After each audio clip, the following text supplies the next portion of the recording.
Hello, Raleigh. This is citizen reporter Robert Courts coming to you from the Your Backyard Raleigh News Network. And I am reporting today on a developing story right here near my backyard at the historic Glenwood, Brooklyn Heights neighborhood. I am following up today with Ben Kuhn and Roy Attride. Ben, Roy, thank you for joining me today. It's good to be here. Thank you very much, Robert.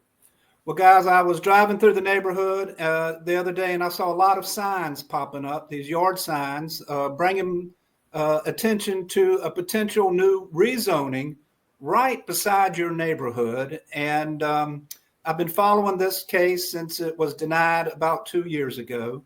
And I appreciate y'all joining me. Would one of you guys like to tell me a little bit about what's going on right in your backyard? Yeah, absolutely, Robert. I'd be glad to. What we've got is we've got a rezoning that they want to put 30 stories within 240 feet of historic homes in the historic Glenwood, Brooklyn neighborhood.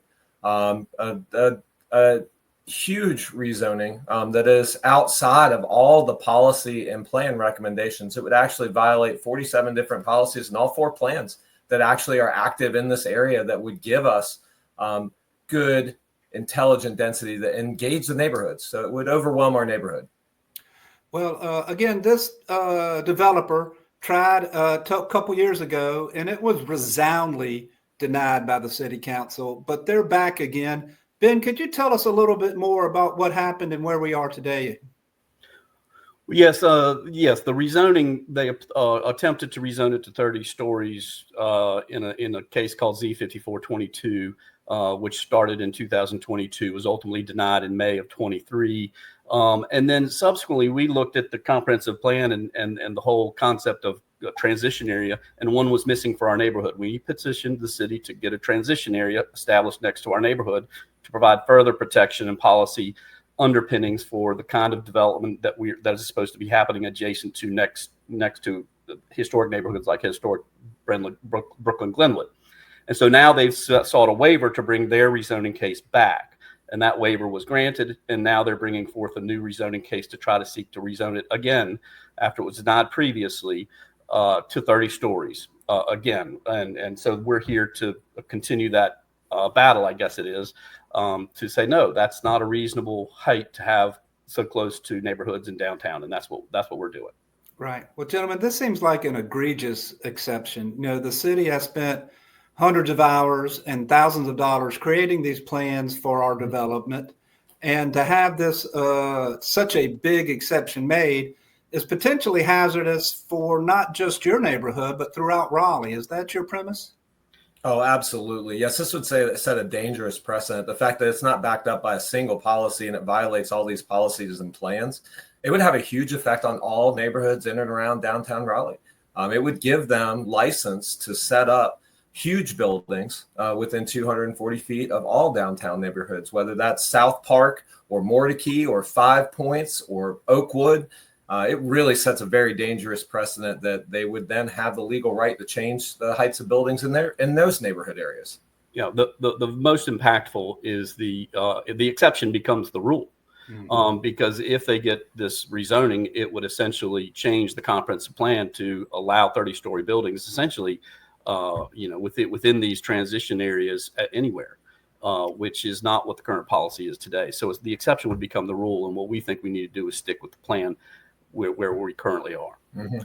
You know, I find it somewhat ironic that y'all live in a historic neighborhood with so many overlays, so many things that y'all have to do if you simply want to re-roof or add a facade.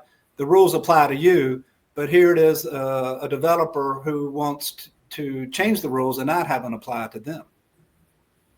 Right. Yeah, it's a pretty interesting juxtaposition of following the rules and having these overlay districts to protect the character of the neighborhoods, but then allowing something that is so out of character to overwhelm and become a part of the city landscape to really affect the urban plan and the urban fabric in the name of things that we would all like. We all want density for transportation. Right. We all want more housing. We all want affordable housing.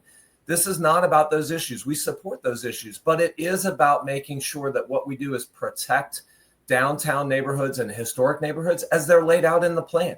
We just want to follow the plan for transitions and heights to protect our neighborhoods and make sure we've got a cohesive urban fabric that we know is so critical to Raleigh's success and future growth and vibrancy. And 12 stories of development on what is a 3-acre site is a tremendous amount of density, and we think that's an appropriate transition as we to that point, and so we think that is that's more than appropriate. And if they want to build that out today, we'd be all for that. But the 30 stories is overwhelming, and it has no support in the planning policies that the city has considered and adopted over the last 15-20 years.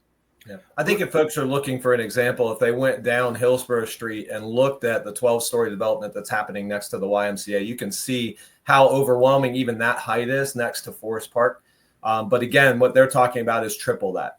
So again, you could look at what that would do for sunlight, glare, shadows, and just being overwhelming to the neighborhoods. Well, as an organizer myself, I'm very impressed with y'all are doing to organize your community. What's next for you guys after today's interview? So I think what's immediately on the horizon for us is we're going to continue canvassing. We're going to continue to educate people about the comprehensive plan and about the threats that are coming up to these different neighborhoods, gather some support. We do have a neighborhood meeting coming in April 2nd.